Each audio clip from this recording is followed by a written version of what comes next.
तो कल तक इस चित्र में हमने पढ़ा था कि भाई रिप्रोडक्शन क्या होता है। Reproduction is a process by which organism create same kind of the organ. Reproduction प्रजनन उस प्रक्रिया का नाम है जिसके द्वारा जीव अपने जैसी, ठीक है, अपने समान दूसरे जीव को क्या करते हैं, पैदा करते हैं, ठीक है, जिसकी जो खासियतें होती है, ठीक है, जो आपकी अ, रंग प्रतिरूप होता है वो क्या होता है, एक जैसा होता है। ठीक है। फिर हमने पढ़ा था कि कुछ ऑर्गेनिज्म ऐसे होते हैं जो बेबी को जन्म देते हैं, बच्चों को जन्म देते हैं, और कुछ ऐसे होते हैं जो अंडा देते हैं। ठीक है। उसके बाद हमने पढ़ा था रिप्रोडक्शन के दो मेथड होते हैं। एक होता है सेक्सुअल रिप्रोडक्शन, एक होता है असेक्सुअल रिप्रोडक्शन। सेक्सुअल रिप्रोडक्शन में दो पेरेंट्स इन्वॉल्व होते हैं, मदर एंड फादर, और असेक्सुअल रिप्रोडक्शन में एक ही, ठीक है, पेरेंट्स इन्वॉल्व होते हैं। ठीक है। उसे हम क्या बोलते हैं, असेक्सुअल। जब सेक्सुअल रिप्रोडक्शन होता है तो उसकी वजह से विविधता आती है, वेरिएशंस आती है, यानी कि नई कैरेक्टरिस्टिक्स बनेगी। जबकि जब असेक्सुअल रिप्रोडक्शन होगा तो उसमें क्या होगा, सेम काइंड का ऑर्गेनिज्म प्रोड्यूस होगा, कोई भी वेरिएशन उसके अंदर नहीं आएगी। तो इसमें क्या होता है, जब सेक्सुअल रिप्रोडक्शन होता है तो उसमें डीएनए की कॉपी होती है। फिर हमने पढ़ा था मेल रिप्रोडक्टिव ऑर्गन, जिसमें हमने पढ़ा था कि भाई आ, क्या है, मेल रिप्रोडक्टिव ऑर्गन में हमने पढ़ा था कि टेस्टिस है जो स्पर्म को प्रोड्यूस करती है, स्पर्म डक्ट है जो स्पर्म को लेकर जाती है, और पेनिस है जो क्या करता है, स्पर्म को रिलीज करता है। इसी तरीके से जैसे यहाँ पर स्पर्म डक्ट था, तो फीमेल के अंदर ओविडक्ट होता है जो आपका ओवम को कैरी करता है, ओवरी ओवम को प्रोड्यूस करती है, और यूट्रस ओवम को रिलीज करता है।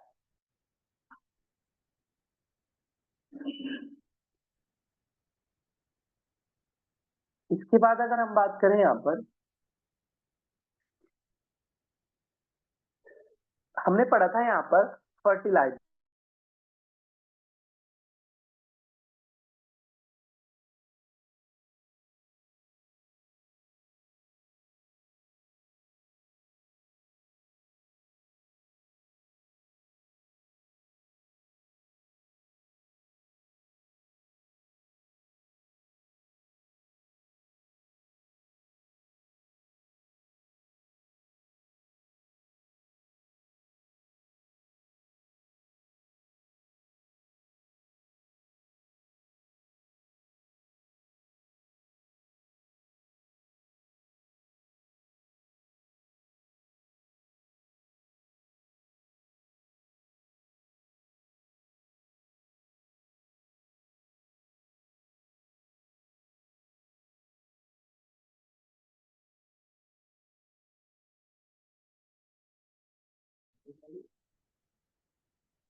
तो ये जो फर्टिलाइजेशन है, ये it may be the inside the body of female, that is called internal fertilization, and it may be the outside the body, that is called external fertilization. So the fertilization may be the of two kinds. One is maybe the internal fertilization, and one may be the external fertilization. ठीक है।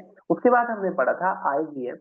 इन the sometimes there is a condition that the fertilization can not be inside the body of the female. In that condition, we kill the male gametes and we take the female gametes and fuse them in a test tube.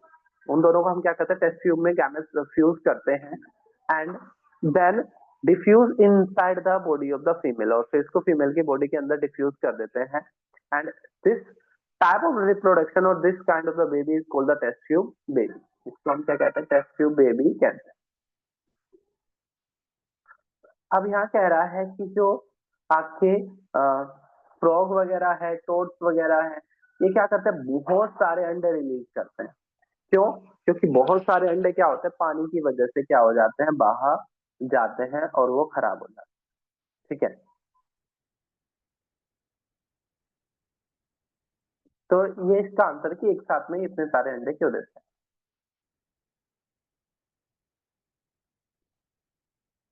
अब यह कह रहा है development of embryo, fertilization result in the formation of zygote. जो fertilization है उसकी वजह से क्या बनते हैं, जाइगोट बनते हैं, which begins to develop into a embryo. ठीक है, फर्टिलाइजेशन की वजह से जाइगोट बनते हैं और जाइगोट किस में कन्वर्ट हो जाता है, एम्ब्रो में कन्वर्ट हो जाता है। Zygote repeatedly to give rise to a ball of cell, वो कह रहा है जाइगोट से टूट जाता है, सेल बन जाती है, फिर सेल से अगली सेल बन जाती है, फिर सेल से टूट के अगली सेल बन जाती है। The cell then begins to form a group that develop into the different tissues। आप जानते हो सेल के ग्रुप को हम क्या कहते हैं, टिश्यू कहते हैं, ऊतक कहते हैं। तो ये कोशिका बन जाती है, कोशिका से टिश्यू यानी कि ऊतक बन जाता है, और ऊतक से ऑर्गन यानी कि अंग बनने लग जाता है। तो धीरे धीरे अंग बनने शुरू हो जाते हैं, और इस डेवलपिंग स्ट्रक्चर को हम क्या कहते हैं, इस डेवलपिंग स्ट्रक्चर को हम एम्ब्रो कहते हैं। The embryo get embedded in the wall of uterus for the further development। जो एम्ब्रो है वो यूट्रस की वॉल पे क्या होने लग जाता है, इसका डेवलप होने लग जाता है। The embryo continue to develop in uterus। जो एम्ब्रो है वो धीरे धीरे यूट्रस में कन्वर्ट हो जाता है। It gradually develop body, और धीरे धीरे क्या बन जाती है, एक बॉडी बन जाती है।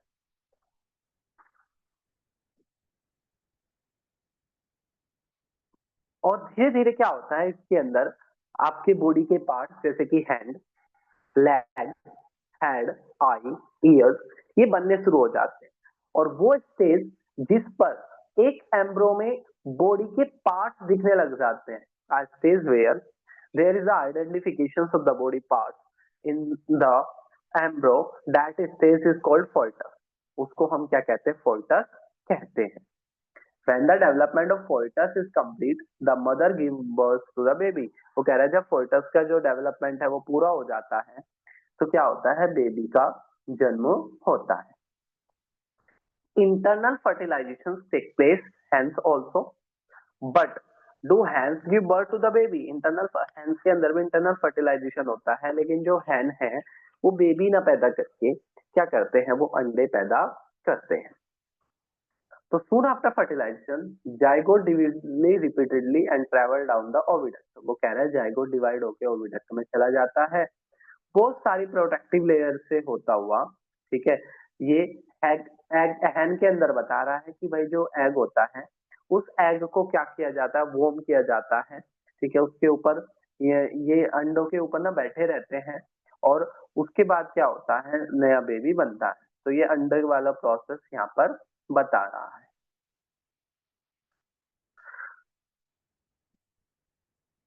अब यहाँ पर वो कह रहा है विविपोरस और ओविपोरस।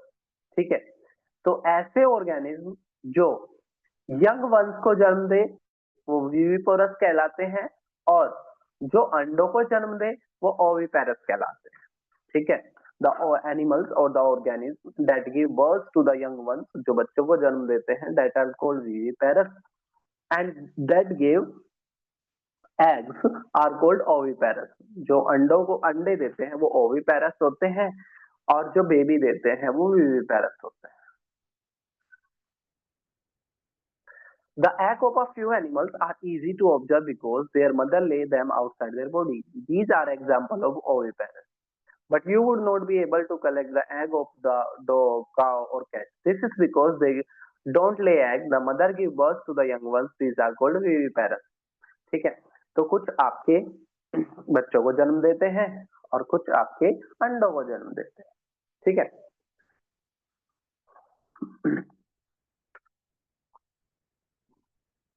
अब यहाँ पे कुछ प्रक्रिया बता रखी है। जैसे आप फ्रॉग पे देखो, फ्रॉग में, तो फ्रॉग में क्या होगा, अंडा निकलेगा, अंडों से टैडपोल, टैडपोल से बड़ा टैडपोल, बड़े टैडपोल से फ्रॉग। तो अंडों में क्या होता है, हर स्टेप में ये एग टैडपोल से अलग है, और ये बड़ा टैडपोल छोटे टैडपोल से अलग है। तो लाइक इस डेवलपमेंट के प्रोसेस में हर चीज अलग अलग होती है, इसी को क्या बोलते हैं, मेटामॉर्फोसिस बोलते हैं। The new individual which are born और hatch from the egg continue to grow till they become adult. In some animals, the young ones may look very different from the adult. कुछ में क्या होता है कि जो यंग वंस हैं adult से टोटली अलग होता है। जैसे मेंढक के अंदर the life cycle of frog is shown, वो कह रहा है फ्रॉग के लाइफ साइकिल को वो दिखा रहा है। Observe the different stage of frog starting from egg to the adult stage. यहाँ पर दिखा रखा है कि भाई 3 स्टेज है, टैडपोल है, ठीक है। तो जो टैडपोल है वो क्या होता है, फ्रॉग से डिफरेंट नजर आता है। Tadpole transform into adult incapable of jumping and swimming. The transformation of larva into an adult through drastic change is called metamorphosis.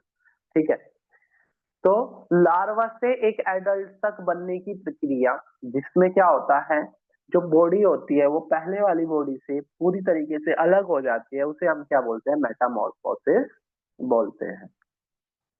बात करें असेक्सुअल रिप्रोडक्शन की, तो फार वी हैव लर्न, वो कह रहा है अब तक हमने पढ़ लिया reproduction in some familiar animals, but what about very small animals like hydra and microscopic organism. वो कह रहा है अभी तक जो हमने पढ़ा है, हमने बड़े बड़े ऑर्गेनिज्म के बारे में पढ़ा है जो सेक्सुअल रिप्रोडक्शन करते हैं, लेकिन जो सेक्सुअल रिप्रोडक्शन करते हैं उनकी क्या कहानी है। तो जैसे यहाँ पर दिख रहा है हाइड्रा, हाइड्रा में क्या हुआ, ये हल्की सी एक बर्ड निकली, इस बर्ड का आकार बढ़ गया, ठीक है। ओवर द टाइम बर्ड इतनी बड़ी हो गई कि ये इस ऑर्गेनिज्म से क्या हो गई, पूरी ही अलग हो गई। इस प्रोसेस को बोलते हैं हम बडिंग, ठीक है। तो बडिंग क्या है, बडिंग एक वो प्रोसेस है जिसके द्वारा, ठीक है, ऑर्गेनिज्म क्या हो जाता है, पूरी तरीके से अपनी जो बॉडी होती है उससे क्या होता है, अलग हो जाता है। तो budding is a process by which a bud is developed into the organism and it creates into a new organism that is called budding। ठीक है, ये किसमें होता है, ये आपका होता है हाइड्रा के अंदर, ठीक है, ये किसके अंदर होता है, हाइड्रा के अंदर। तो बडिंग किस ऑर्गेनिज्म के अंदर देखने को मिलता है, ठीक है, हाइड्रा के अंदर देखने को मिलता है। देखो यहाँ पर लिखा है this type of reproduction in which single parent is involve, वो काइंड का रिप्रोडक्शन जिसमें एक ही पेरेंट इन्वॉल्व हो उसे हम क्या कहते हैं, आसेक्सुअल रिप्रोडक्शन कहते हैं। और आसेक्सुअल और किसमें देखने को मिलता है, ठीक है, आसेक्सुअल और देखने को मिलता है आपके, ठीक है, अमीबा के अंदर।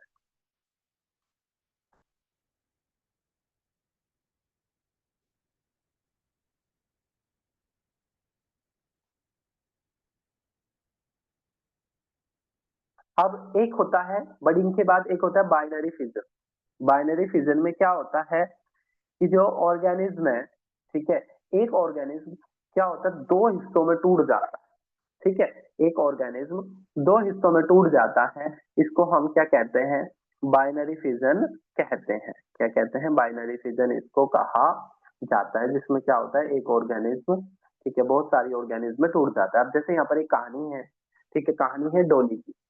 तो पहले हम समझते हैं क्लोनिंग क्या होता है। Cloning is the production of exact copy, किसी ऑर्गेनिज्म की सेम कॉपी को प्रोड्यूस करना, यानी कि उसके जैसा ही ऑर्गेनिज्म पैदा करना, क्या कहलाता है, क्लोनिंग कहलाता है। Cloning of animal was successful perform for the first time by Ian Wilmut and his colleague. Ian Wilmut और उसके कॉलीग्स ने, उसके दोस्तों ने, रोल्सलिन इंस्टीट्यूट था एडिनबर्ग स्कॉटलैंड में, उन्होंने सबसे पहला एक्सपेरिमेंट करा था और जिस सीप पर करा था उसका नाम था डोली। डोली का जन्म हुआ था 5 जुलाई 1996 को, और ये ऐसा पहला मैमल था जो इस तरीके से प्रोड्यूस किया गया, ठीक है, इस तरीके से प्रोड्यूस किए जाने वाला पहला ऑर्गेनिज्म था डोली। और इसके बारे में अगर हम बात करें, during the process of cloning, तो क्या किया गया इसमें, during the process of cloning a cell was collected from a memory gland of female Finn Dorset sheep, एक फिनसेट डॉर्सेट सिप को लिया गया, ठीक है, और फिनसेट डॉर्सेट के क्लोन्स ले लिए। Simultaneously an egg was obtained from a Scottish blackfish. तो दो प्रजाति, एक तो हो गया फिन डॉर्सेट सिप और एक हो गया स्कॉटिश ब्लैकफिश ईव। इन दोनों के इन दोनों के क्या ले लिए, आपके सेल ले लिए, और the nucleus was removed from the egg. Egg से क्या कर दिया, न्यूक्लियस को हटा दिया, ठीक है, एग से क्या कर दिया, न्यूक्लियस को हटा दिया, ठीक है। Then the nucleus of mammary gland of cell from the Finn's dorsal sheath was inserted into the egg of Scotic blackface eel, whose nucleus had been removed.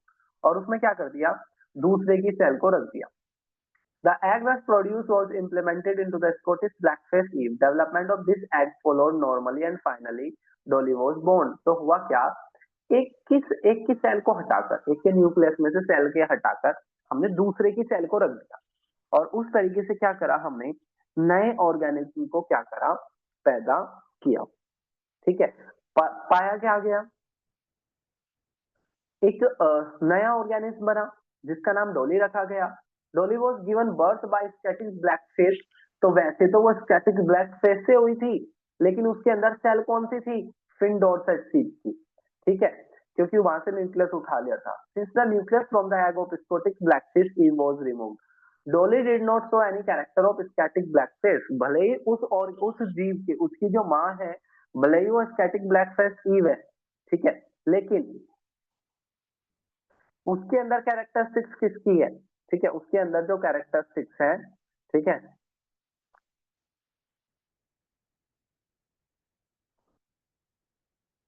वो दूसरे की है।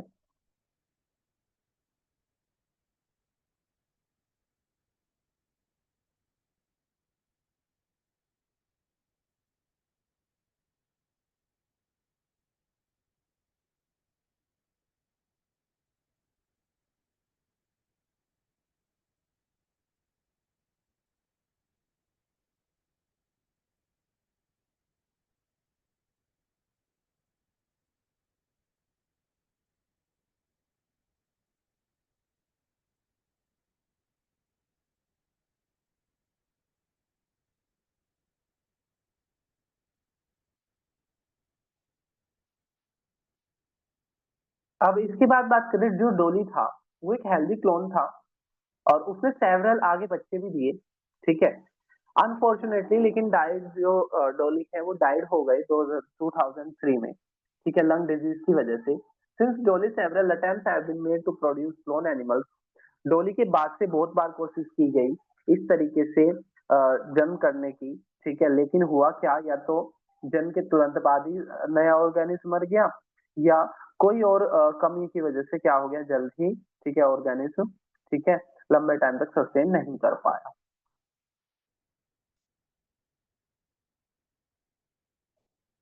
अब हम अगर इसके क्वेश्चंस देखें, तो पहला क्वेश्चन कह रहा है,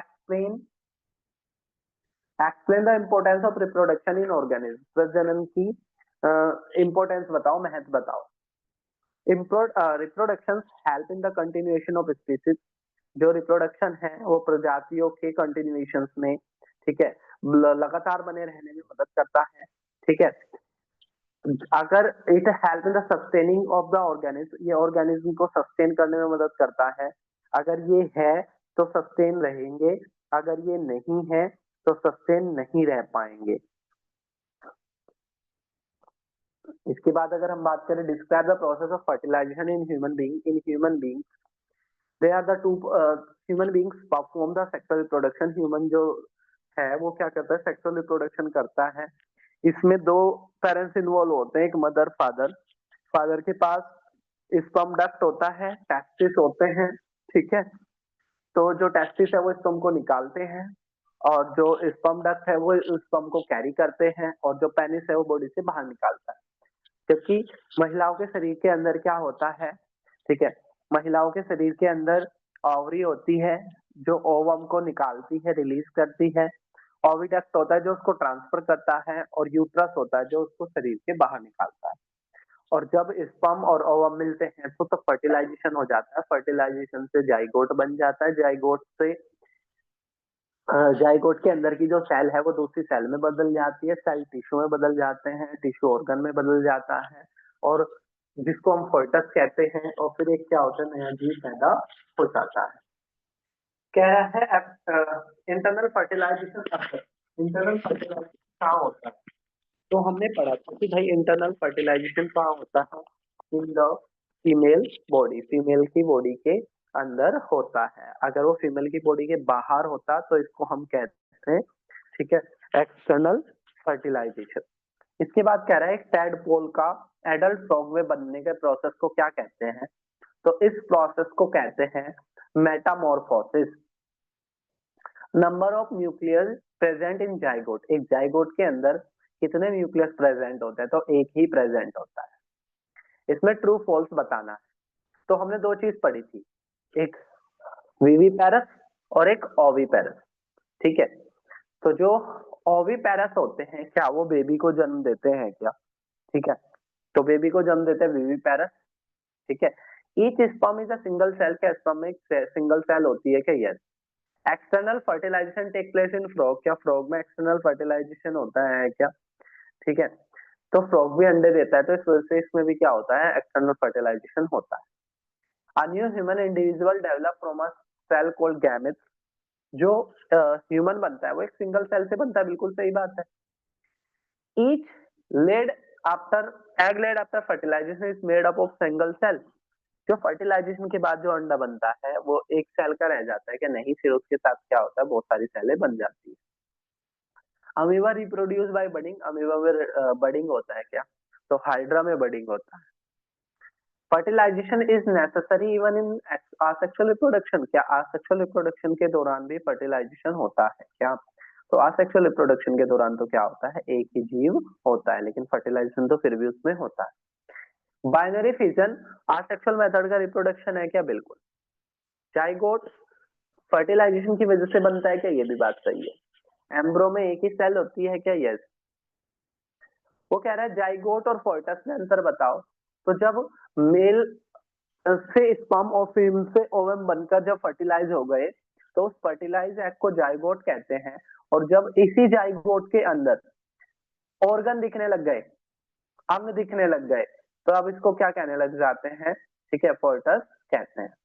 define asexual reproduction, a reproduction in which only one parent is involved is called asexual reproduction, and these two methods are binary fission and budding। Binary fission है और बडिंग है। In which female reproductive organ does the embryo get embedded, embryo कहाँ होता है? तो in which female reproductive organ does the embryo get embedded? so the embryo get embedded in the uterus of female, ठीक है। Metamorphosis क्या होता है? Metamorphosis is found in the frog, metamorphosis मेंढकों में पाया जाता है। And primary stage is totally different from the later stage, जब एक अवस्था दूसरी अवस्था से पूरी तरीके से अलग होती है, तो उसे हम क्या कहते हैं? मेटामॉर्फोसिस कहते हैं। उसे हम क्या कहते हैं? मेटामॉर्फोसिस कहते हैं। ये कहाँ देखने को मिलता है? ये अंडों में देखने को, वो सॉरी मेंढकों में देखने को मिलता है। कह रहा है इंटरनल फर्टिलाइजेशन में और एक्सटर्नल में अंतर बताओ। So when fertilization occur inside the body of the female, यदि महिलाओं के शरीर के अंदर फर्टिलाइजेशन होता है तो वो इंटरनल फर्टिलाइजेशन कहलाता है। अगर ये फर्टिलाइजेशन महिलाओं के शरीर के बाहर होता है तो ये एक्सटर्नल फर्टिलाइजेशन कहलाता है। तो ये था हमारा ये वाला चैप्टर। अगर आपको कोई डाउट है तो आप पूछ सकते हो, फिर हम नए चैप्टर के साथ मिलेंगे।